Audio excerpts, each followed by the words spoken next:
As a photojournalist, I was traveling more than 30 years, covering most of the time the wars and conflict and all over the world. I realized that the destruction that's happening in this world, it is two different destruction.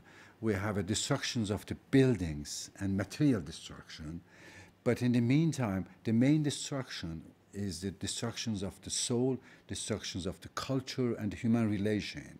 And then I realized that most of the NGOs and international institutions, they are only helping to reconstructions of the buildings, not really going further and trying to help the local people to come up out of the trauma of the wars, out of trauma of the conflict that has been through.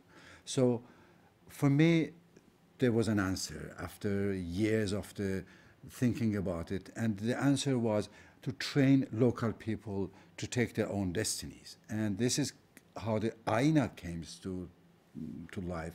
In the war in Afghanistan, those schools, they were burned, the teachers were killed, and for me, the answer was how I can bring the education to the homes, not letting the people come up because they can't come up. And that was how, by helping Afghan women to create a radio which is called Afghan Women Voices, and sending the magazine that we did, the material that is printed materials, like we said, it is a children magazine, but in reality is a real family educational tool.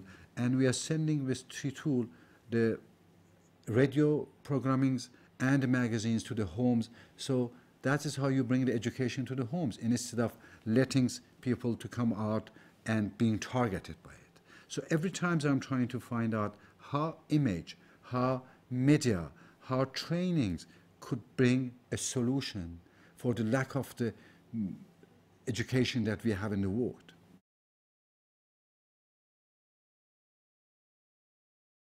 Most of the time, if you look, the journalists, especially in the case like Afghanistan, there are only men coming and interviewing the Afghan men.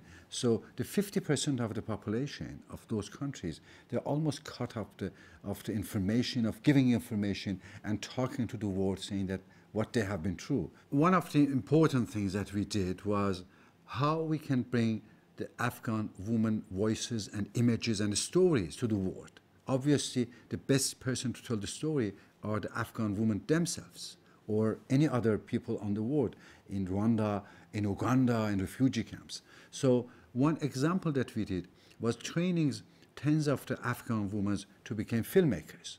And then we give them the best tools, the best education, the best trainings, the best materials, and help them to create the first ever done documentary by Afghan women looking to the Afghan woman's life and what they have been through in the 20 years of the war. The result is astonishing. The result was shown in National Geographic Channel, a documentary 1 hour, in PBS, in French TV, France 5, and more than 20 TV in the world. They have been in all the festivals. And beside this, the first film they have done, those girls, was nominated to Emmy Award. It shows the quality of the works, and it shows because when you have something really to explain to the world, it's go through. The media for the development, I think that is the best tool that we can find in 21st century to empower women and get them through the media to connect to the old people.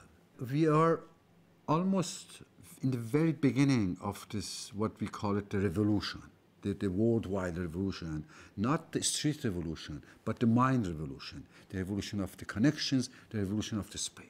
And media, the way that we are using it, the way that we could use it through the internet is going to be the best tool for this. Image is the new universal language. We have to learn how to read it. We have to teach it how to read it. And then through this, we are going to create a global talkings, global connection through the media with all the people.